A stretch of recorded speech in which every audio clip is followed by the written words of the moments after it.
The 230-year history of sugar production on St. Croix began and ended on estate Bethlehem.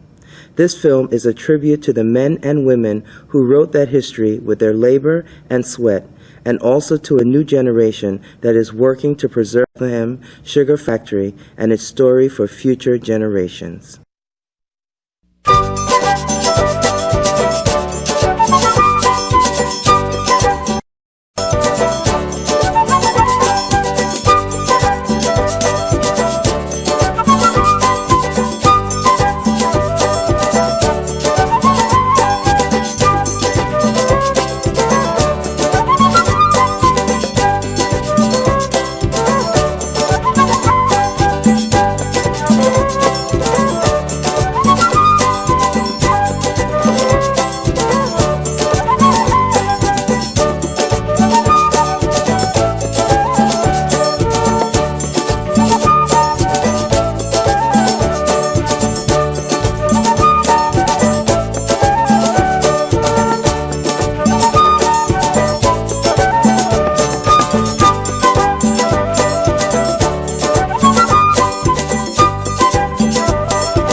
Love we spread it, not hate, and you are saved by your faith.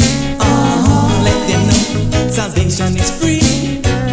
Jah gave this life abundantly in a St. Croix. We love it in St. Croix. Come together in a St. Croix. Love each other in a St. Croix. Come make me flash it in a St. Croix. Come make we trash it in a St. Croix. Spreading joy in a St. Croix.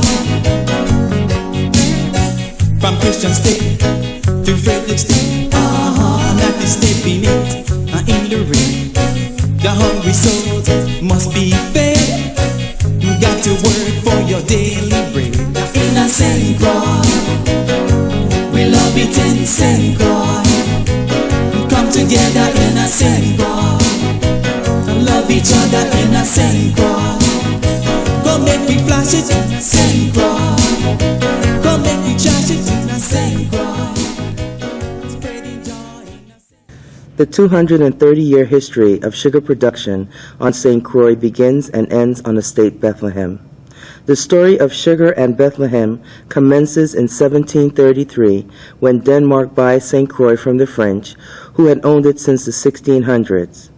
After the island's purchase, King Christian VI reserved 1,100 acres of the most fertile land in the center of St. Croix, today known as Bethlehem, for the crown and launched the sugar industry under the yoke of slavery. In 1751, the king sold his holdings to help finance a castle he was building in Denmark. Between 1751 and 1882, the property was added to, purchased, and sold by a variety of owners, the most infamous of which is William Moore. Moore, an Irish merchant and landowner, was so hated by the African workers under his control that during Fire Bun, he was chased to Frederiksted, where he spent 2 days hiding under the dock to escape only to die a week later of pneumonia he contracted during the ordeal. Throughout the 1700s and 1800s, the production and processing of sugarcane took place on individual estates that used wind and or animal mills for power. With the abolition of slavery in 1848, the production of sugar, an extremely labor-intensive enterprise, began to lose its profitability as the 19th century came to a close.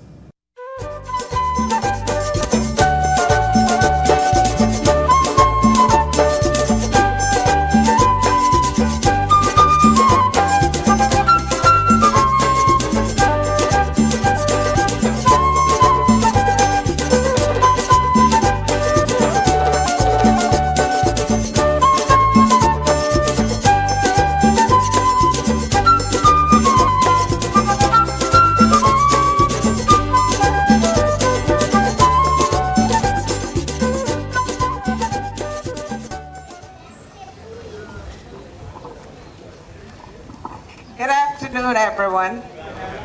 I'm very happy, I'm very proud to be here. Bethlehem, I've come home. My memories of growing up here very vivid, especially during the time when the factory was working. The bright lights, the sound of the machineries, the smell of the molasses, the taste of the sweet sugarcane juice, romping up and down in the fields with the children playing ball, getting my feet so dirty that before going to bed we had to wash our feet outside. This is where we played in the guts and the streams that ran through the estates. This is where we caught crayfishes and all the fish and the crabs and what have you. When I started school, it was right here at the knees of my godparents. It was right here that we sang, we danced. It's right here that on moonlight nights we sat around the yard and listened to the stories. What you want to call them, Jumbie stories, whatever you want to call them, Brunancy stories. When we listened to the field workers when they came home from work with their belt tied around their waist and the breakfast pan tied on the other side of the waist.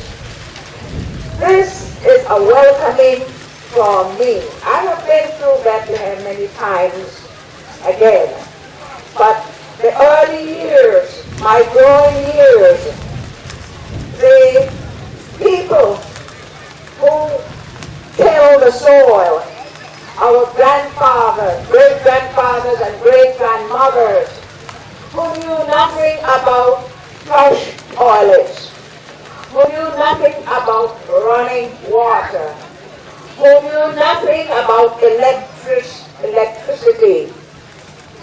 They just knew the real life that had to be lived for survival.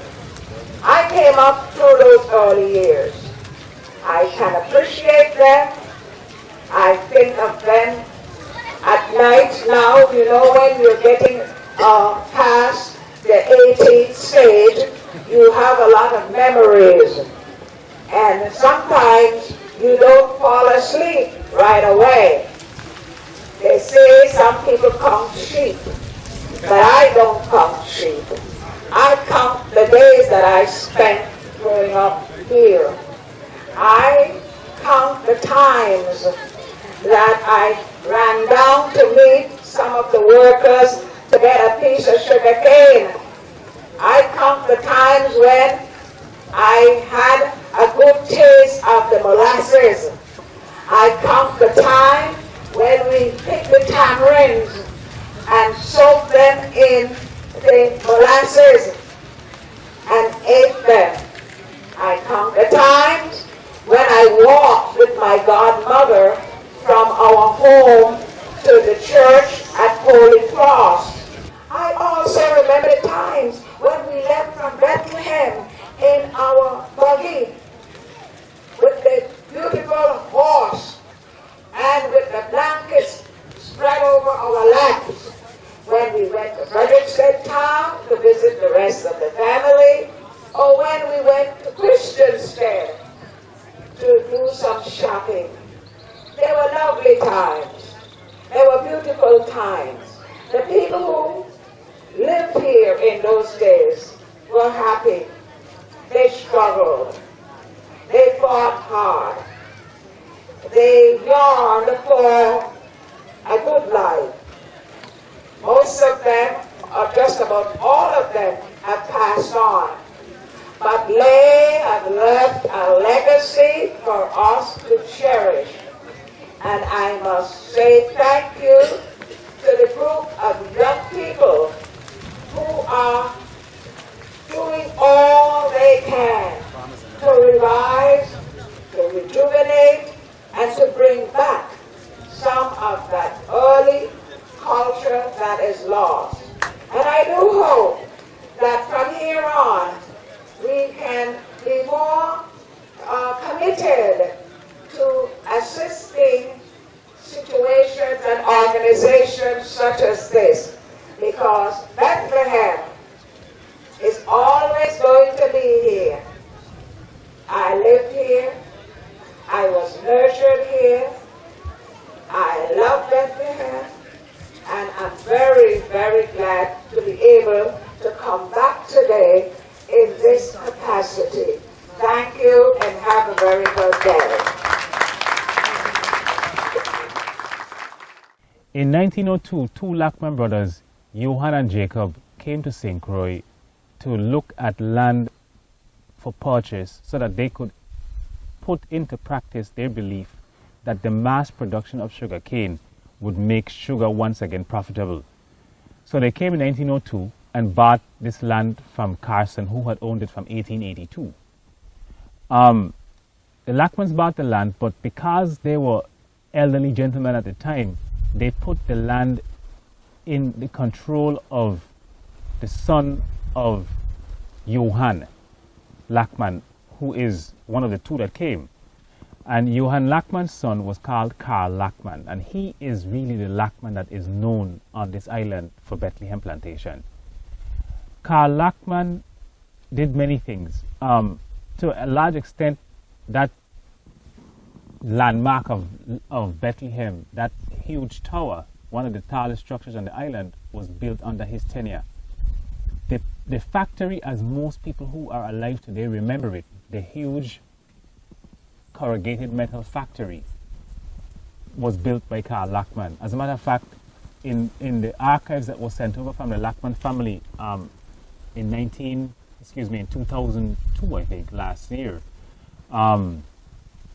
where there were photographs sent and books sent, we have actual photographs of the destruction of the previous factory building, which had been put up by the forest, and we see the construction piece by piece of this new modern factory under Lachman, Karl Lachman. Now, what he also did was, in addition to owning the 1,100 acres of Bethlehem, he purchased neighboring estates. So what he in effect did was bought the 25% of St. Croix that was situated in the center of the island. Some 20-something estates, totaling thousands of acres. And that's when this thing called the mass production of sugar was really tested to its fullest extent. In effect, Bethlehem plantation under Karl Lachman became synonymous to what we see today as a major corporation. The thing closest to it on this island today would be Hovensa, or former Hess. Under Lachman, for example, about 2,000 people on this island were directly connected to this plantation, either by being employed directly here or being the family members of those employed directly here.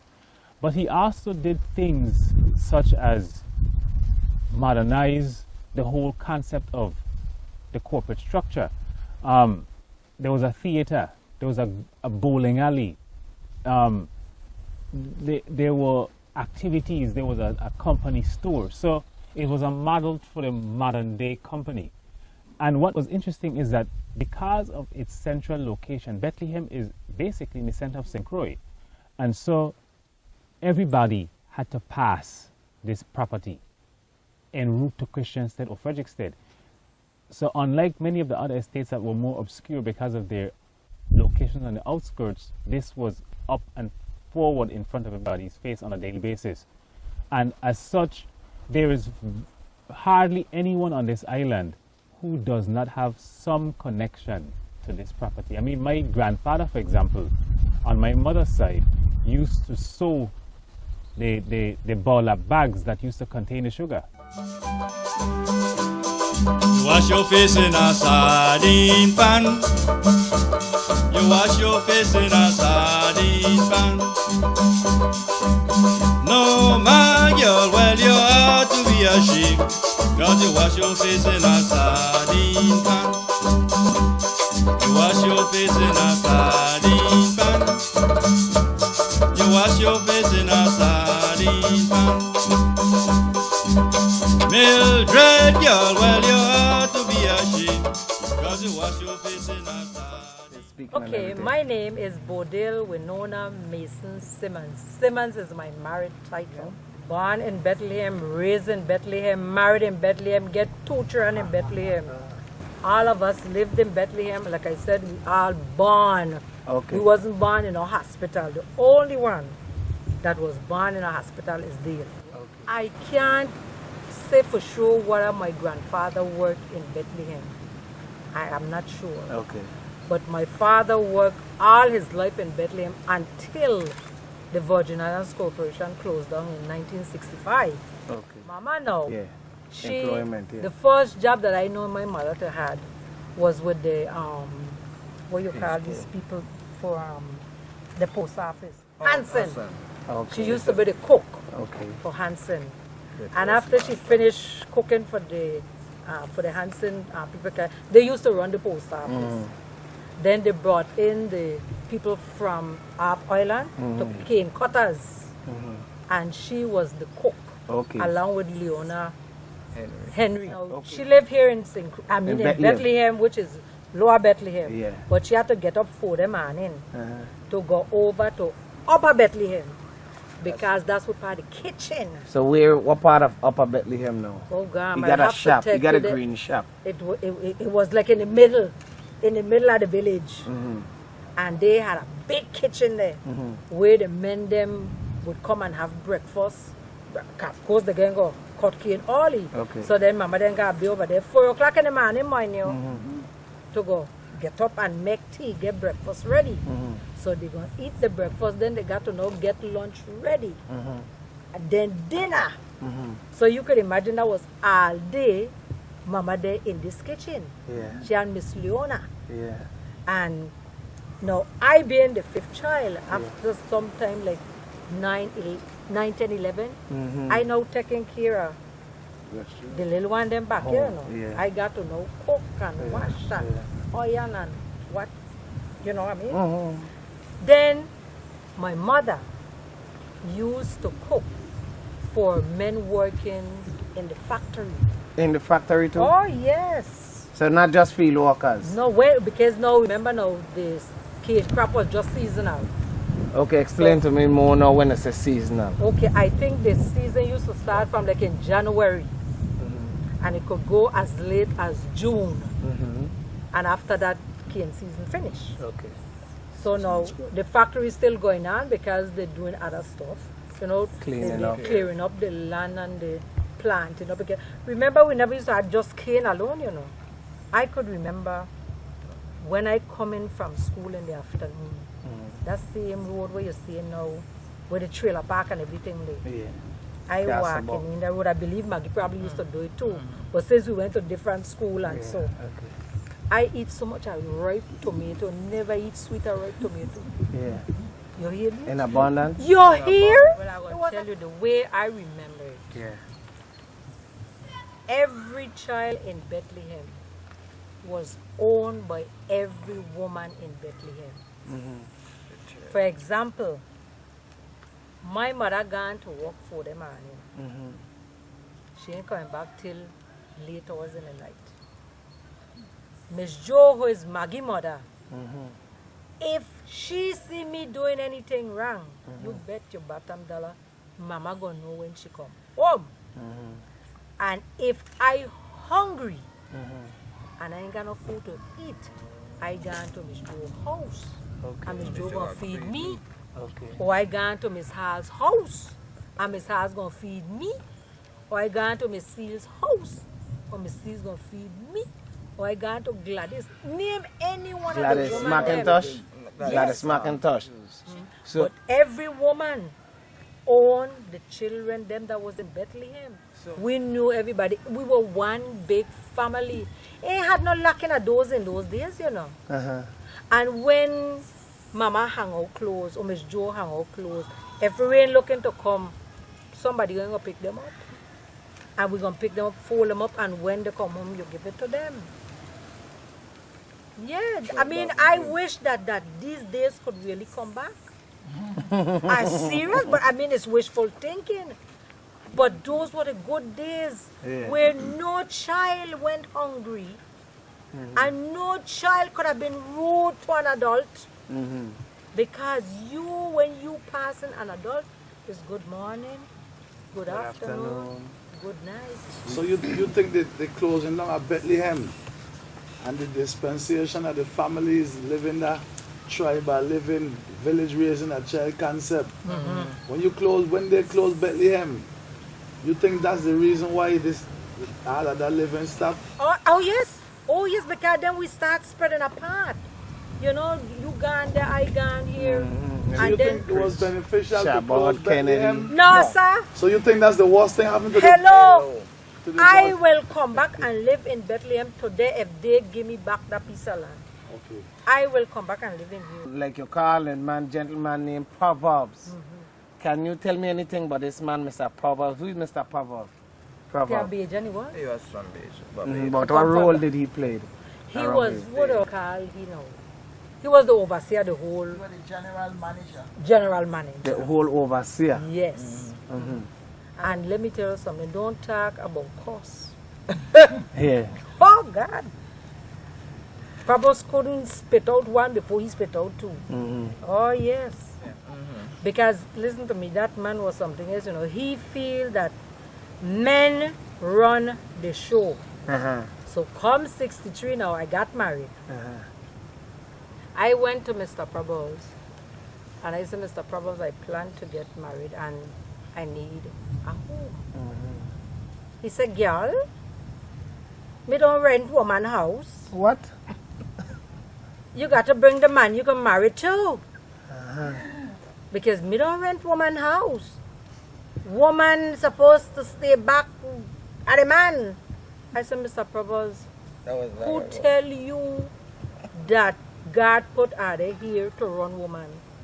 I said, if I walk in and my husband walk in and I come to you for this house, you telling me you can't rent me the house that the husband got to come? He said, that's right. Beijing? Yes. He said, you bring the man you can marry too. Yeah. He said, ladies ain't to walk. He was done and ladies must stay at home. Stay at home. The same thing happened to me. Yeah, so you tell you to my husband too, that we don't get married. So let me just ask something. If he said ladies are to stay at home, how did you get a job as a chemist? Oh, well, it was the white man, Mr. Fraita, who came here from the States, from Louisiana, said he preferred to work with ladies. That's right. So he was working in the lab? Yes, he was the lab technician. The lab technician. And that is where a lot of us young girls came into being into the factory.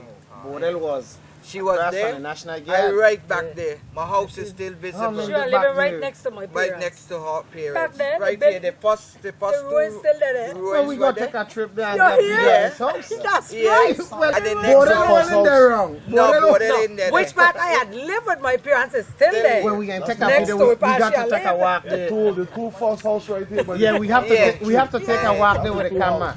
Will you mind we are taking a walk there with the camera? Well, if I going. Okay then. Yes, see that? Oh my God, the mango tree still there here. Oh God, the mango. Maggie, the mango tree still there.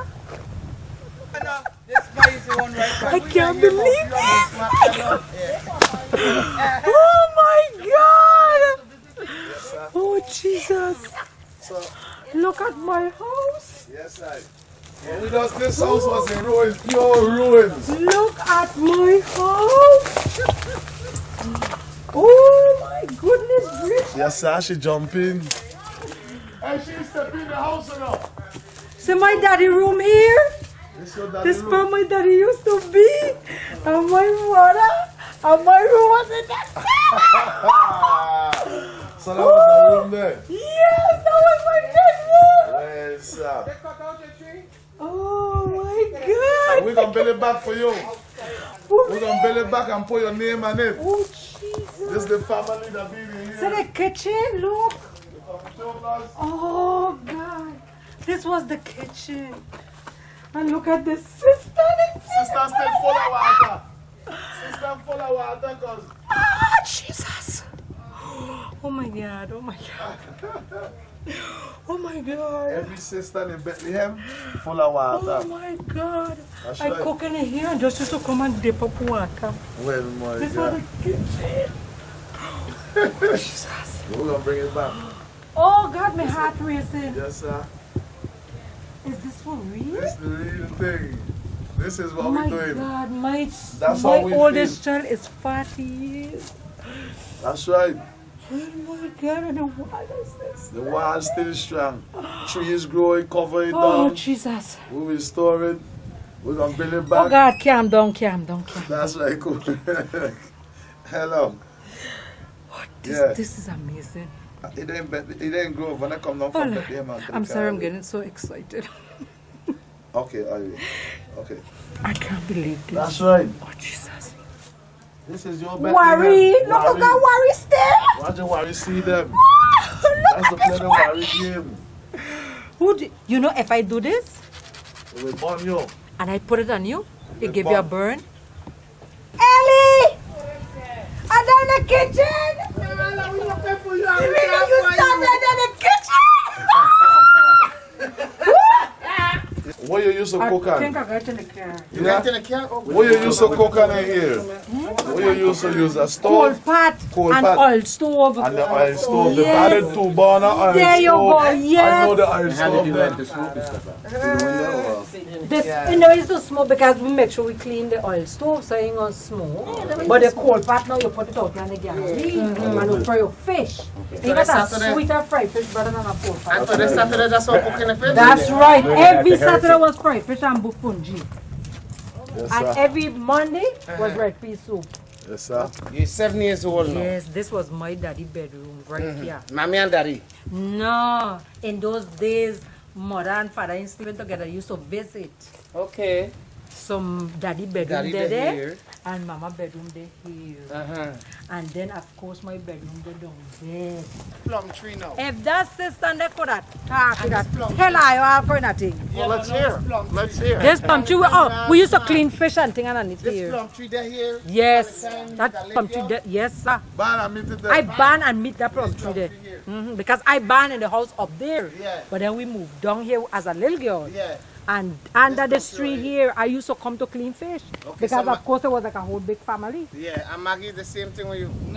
Now, see Maggie on up to but the then street. see the plum tree. The great war now. What used to take place on this great war? I can't tell her, you don't tape.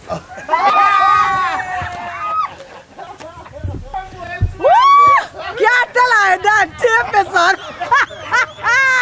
Husband still alive. Husband still alive, you put the business on the street.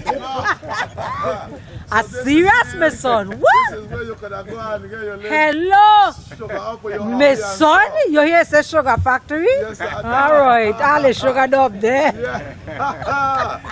So this was it. My son, So this was the life. this was the life. Believe you me.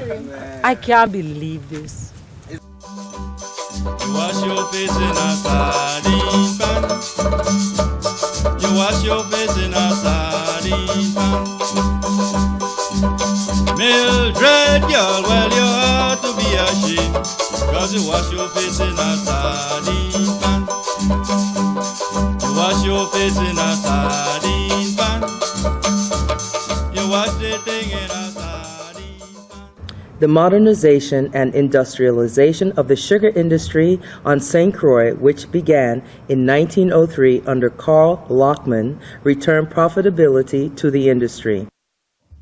David Hamilton Jackson, born in 1884, known as the Black Moses of the Virgin Islands, played a key role in the history of the Bethlehem Sugar Factory. In 1915, he traveled to Denmark to petition King Christian V and the Danish Parliament to improve the living and working conditions of the laborers in the Virgin Islands. In addition, he discussed the creation of a free press. Upon his return, he founded the Herald newspaper, which published its first edition November 1st, 1915. Jackson used the Herald to educate the masses and urge them to develop self-confidence and pride in themselves regardless of their economic or social position. In January of 1916, the plantation owners refused cane workers' request for an increase in their 20-cent per day wage. Jackson, a skillful labor organizer, knew that the previous year's heavy rains would produce a bountiful cane crop and worked with laborers to plan a strike for the beginning of the January harvest. At the start of the strike, tenant laborers were forced out of their homes on the estates under the factories controlled by the Lockman family overseer, Fulmer Anderson. Jackson and several black merchants worked to provide shelter and food for those forced from their homes. Laborers supplemented their food needs with nega grounds and fishing. After 6 weeks, the plantation owners, feeling the economic impact, settled the strike on February 26, 1916, with a 15-cent per day increase. Following the success of the strike, Jackson went on to found the first labor union bank. The bank provided the means for workers of the descendants of slaves to make the first purchase of land in the VI. Following the success of the strike, Jackson went on to found the first labor union bank. The bank provided the means for workers of the descendants of slaves to make the first purchase of land in the Virgin Islands. He continued working in the interest of the common person and was elected in 1923 to the Colonial Council. Then in 1926, he met with President Coolidge to address international suffrage and the transfer from military rule to civil government. He ran for the Senate Municipal Council in 1941 and won 2 terms before passing away on May 30th, 1946. The financial success of Lockman's modernization concept that utilized a central factory fed by thousands of acres of consolidated estates was short-lived, and by 1922, the West Indian Sugar Company fell upon hard times. The company was reorganized to form the West Indian Sugar Factory, but the new company's efforts to regain profitability failed, and by 1930, it had declared bankruptcy and ceased all operations at Bethlehem. The closing of the West Indian Sugar Factory threw thousands of people out of work on St. Croix and added to the massive unemployment problems the United States, the territory's new owner, faced following the Great Depression of 1929. After I finished school, then I started learning my trade here. And what was that? What was your trade? Oh, diesel mechanic. So, what year we talking here? Well, we talking the year around 1949. So, in the year 1949, you could have learned diesel mechanic in the state of Bethlehem. That's right. All right, that's good. And Mr. Johnson, let me get your little brief history now on how you started here in Bethlehem. Well, I was going to St. Patrick's School, and we had some great nuns in those days teaching at St. Patrick's School, and they told me I was a slim chance of graduating in June. So I told my parents that there's a slim chance of graduating in June. It don't make sense that I continue school. I can go learn a trade. And my father came up here the next Monday morning, spoke with the engineers with Bethlehem, and I came up to learn electrical trade. In those days, you had to, when you come to learn a trade, you actually had to show your supervisor that you was progressing in learning the trade before you get paid. You had to work for nothing. Yes. Then as your supervisor say that you could do something, he will recommend that you get paid. So there was like an apprenticeship? Not like it was. It was like apprenticeship. It was apprenticeship. Okay, hands-on training. Yeah. And by your performances, then that's when you started getting paid. Getting paid. So you're telling me 50 years ago, we was actually developing our young men in this community? More than 50 years, because I started in 48. Okay. So, and it was long before that we had many carpenters, blacksmiths, electrician before me, auto mechanic, diesel mechanic. That's right, because when All I came, these trades took here. All these trades took here. I was one of the quickest get paid here because I said, well, I didn't get my diploma. Well, I got to find life some other way. Yes. And when I started getting paid, I get paid, a lot of fellows get paid because they said I came after them and they wasn't ready. They came to fool around. So, yes. I know I lose my diploma and I said I got to live. could you remember how much per hour you were getting? Yes. When I started with 20 cents an hour. Oh, yes, sir. But wait, hold on, well, that was big money because 20 cents an hour, a laborer was getting 25 cents an hour. You see where I'm coming from? So after all, just learn trade and you get 20 cents an hour. That was good money for your pay. My take-home pay was $8 a week. And then after I learned my trade, then I was put in charge of all the houses. Okay. Yeah. I mean, I you came to electrician, man. Electrician, You was the that's right. That was my first trade. I was in charge of all the houses. I was so young, I didn't have a license. How old you was at that time when you became in charge? Not in charge, responsible. Responsible oversight. 15 and a half years of age. 15 I didn't and make a half. the 18 birthday yet. I didn't Yes, make sir. 16 birthday. I came here in 1948. I born in 1932. So I came in 48 in March. I didn't make 16 as yet. Yes. I had to get a chauffeur to take me to the different houses because I didn't have a license. Couldn't drive. Okay. Couldn't drive, didn't have a license. So you had a chauffeur because of your profession at the age of 15 and a half. That's right. That's high class to me. Bringing Prabhupada. They had really really to what we call try to save the industry here in St. Croix. He came in and he started making a lot of changes, which a lot of the people didn't like it. But the company started progressing a little after he came in, because it just mean he was a very strict man. But I would always remember him, because he taught me to be a man.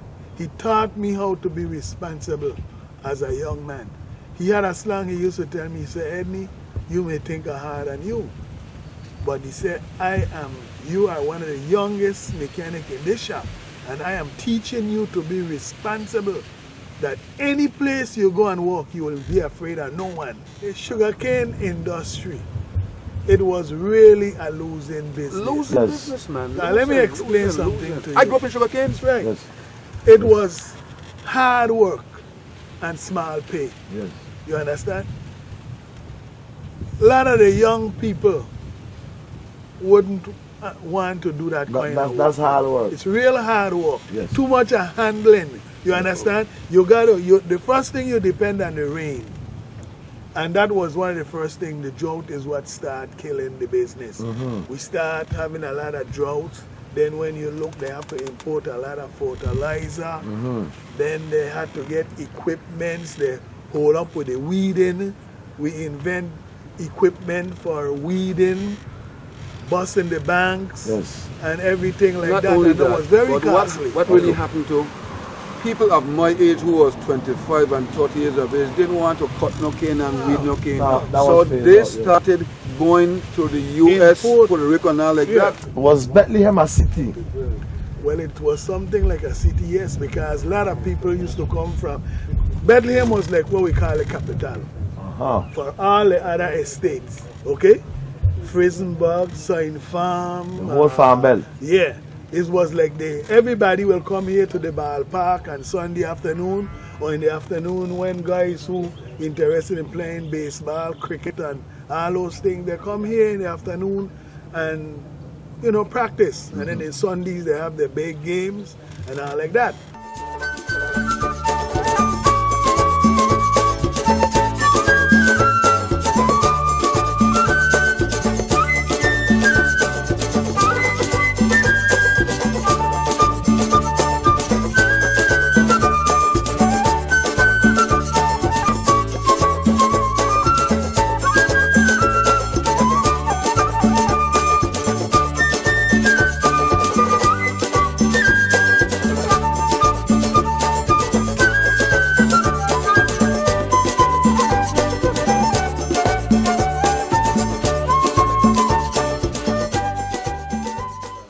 Well, I had 3 brothers. Okay.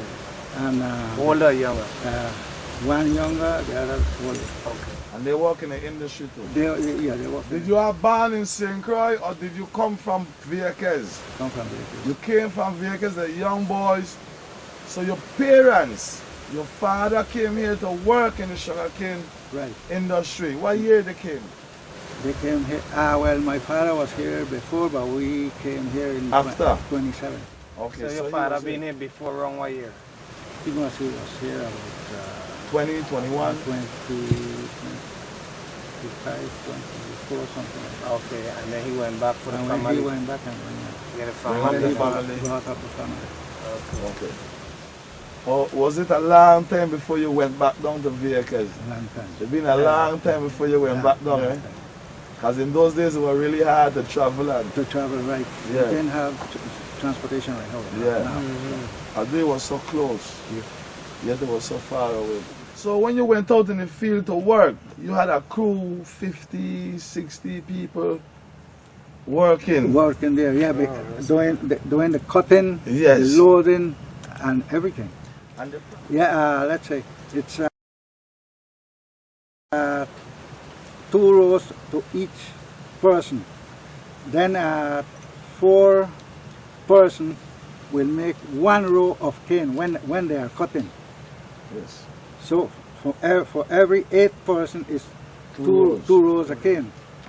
And then when they're loading it, they put the bagoon right in the center and load on both sides. And 2 men to each cart. Let's say 4 carts the tractor is pulling at a time. If it's good cane, they will take, let's say, about an hour and a half to load a bagoon. That one will go out, and the next one will come in and they continue. Sometimes they can make about 8-9 trips in a day. So would you say your crew, say a farm, when it's harvesting cane, will harvest an acre a day, 2 acres a day, about approximately? No, it will harvest more than that. Like how much acres a day manual labor you will harvest, approximately what? No, they will harvest more than that. They will harvest, let's say, about 4 to 5 acres. A day? A day, yeah. Yes, sir. In those days, you had women working in the cane field, all right? Yeah. You had a lot of women working there? It didn't have so many. Most of them, they used to use them when they had to drop the cane, we call the cane seed to plant. The slips, the slips. shoots. They slips them, right? Yeah. And to carry in water and things like that. So Those ladies used to work, and they used to work hard. how much days a week you used to work? 5 days. 5 days. You had Saturday and Sunday. 5 days. 5 days in the regular season. In the regular season. In the cotton season, but when it harvesting. was harvesting, we used to work for 6 days. 6 days. 6 From days. Monday to Saturday. To Saturday.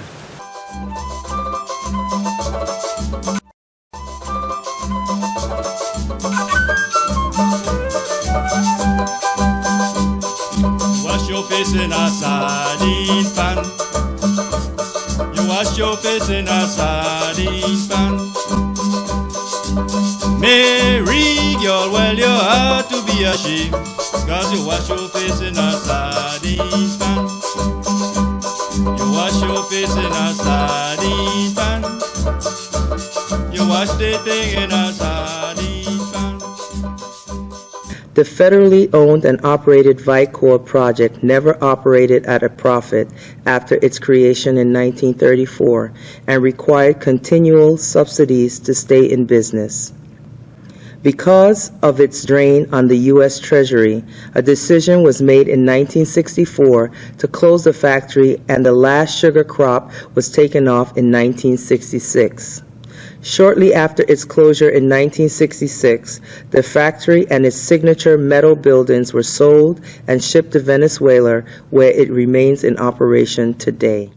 But what is also interesting, and if you look at all the estate houses on St. Croix, the size of the steps apparently determined or the way the steps were made, the importance of the impression that you get from the steps was to reflect the importance of the person living in the house. It didn't matter what size the house was. If he was an important person, he had very elaborate steps.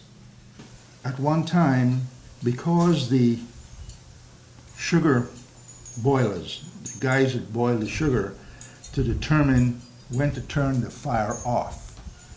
If they turned off the fire too soon when they were boiling the juice, it wouldn't crystallize.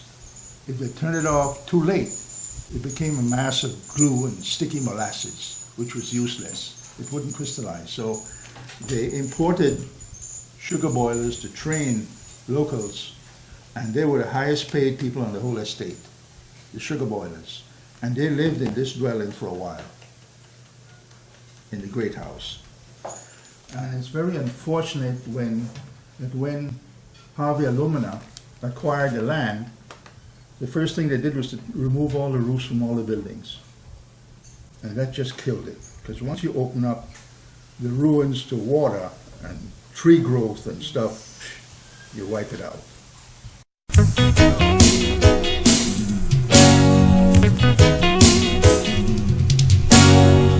Love is spreading, not hate, and you are saved by your faith.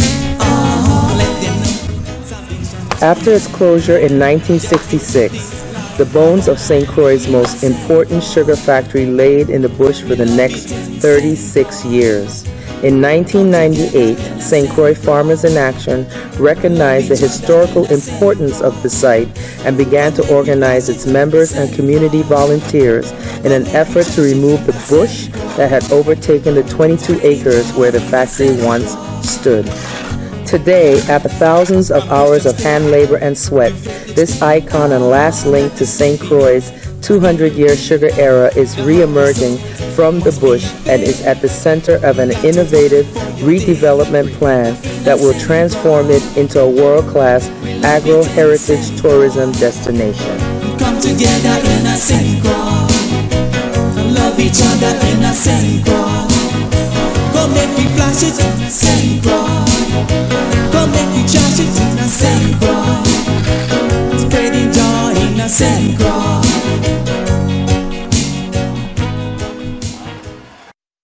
What more can I add to what these other two Well, let me ask you this added? question. Have you seen a transformation in the kids that have been involved with this? Yes. A matter of fact, I am very, very impressed with the kids who are coming here, participating every 2 weeks, and they are volunteering themselves, and they motivate them their own self. They go and they do work. You don't have to order them around or anything. They just come and they see us pulling or doing something, and they just lend a hand. And I think you always hear the kids are not doing this and the kids are not doing that, but this is an example of the kids, what the kids are doing for the island and what pride they are taking in restoring this area. I could remember as a child, my family lived in one of those houses. I think it's the second house. And I could remember as a child running this road, going down to the factory, the cane factory, going in the cane field and breaking a piece of cane and eating and walking the road. So this area here, I have a lot of feeling and pride to see the restoration of this area. Oh, it's awesome. We could have been out on the streets, could have been linemen in Sunyard with our friends, but we chose to be here, chose to help out our community and to do something good for a good cause, you know. Gather with our friends. What do you think this place will look like in 10 years?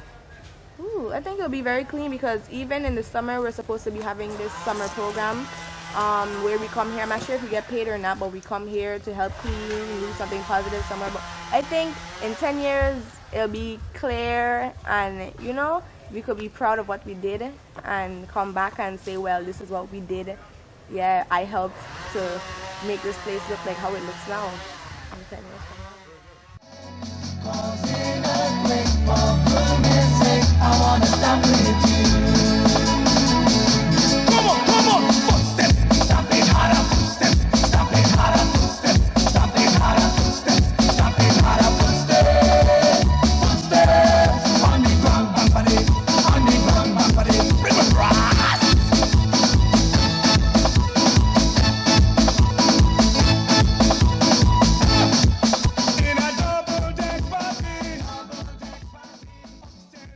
St. Croix Farmers in Action plans for the redevelopment of the sugar factory at Estate Bethlehem has 5 major components which will transform it into a world-class agro-heritage tourism attraction. First, the farmland on the 18-acre site will be used to create a working organic farm. Its production will feed a small on-site food processing facility that will produce a line of Bethlehem brand food products for sale to both local and tourism markets.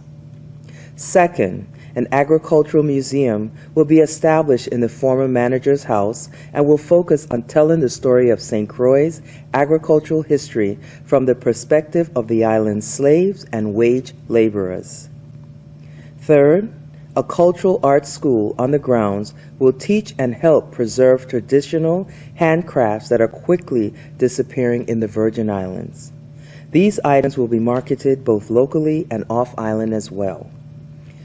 Fourth, the ruins of the homes of former workers will be restored to create 20 rooms of overnight accommodations for visitors to Bethlehem. And fifth, an animal sanctuary will be created that will feature Caribbean land animals and birds, especially those that were once common in the Virgin Islands. Yes, sir. All right, so who are you and why are you here? Me are there for the community service hours. Yeah. Would you come if you didn't? Would you come and do this if you didn't have to do community service? Yeah, I like being back here. I had family that used to live in houses back here. Oh, really? What's the family? What's the name? The Simmons. The Simmons? Yeah. Was it your great uncle? My grandmothers. Your my grandmother? grandmother and my grandfather used to live back here. And my mother. What were their names? Sherry Simmons and Bodell Simmons. Yeah, she is in the States right now. Okay, will she come back to visit at some point? Yeah, she'll come back and visit. So we want to interview her, just like we're interviewing you. So Okay. you'll line that up for us? I'll try. You can interview my grandfather. He used to work right there in the machineries. Who was your granddad? Carlos Ventura. And he was a mechanic? Yeah, he was a mechanic. And where did he come from originally? From Vieques. Vieques. And do you know what year he came over to St. Croix? No, you got to ask him that question though. Okay.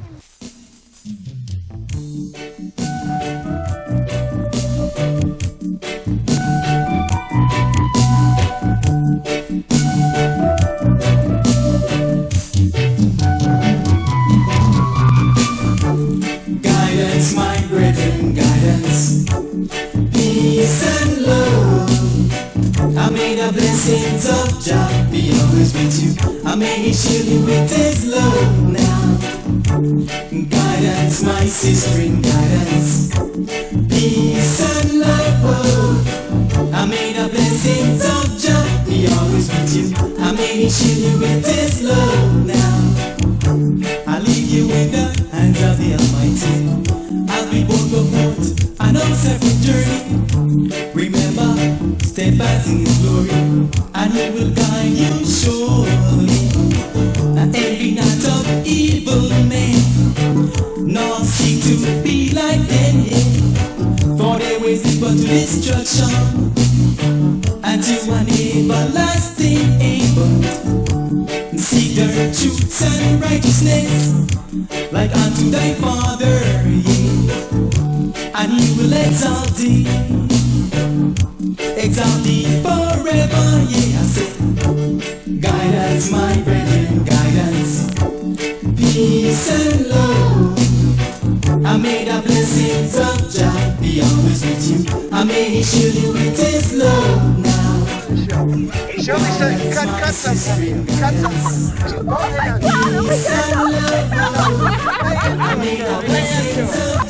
Jump that finger. I don't know. Many men will try to lead you astray now, but remember, have no fear, for the Lion of Judah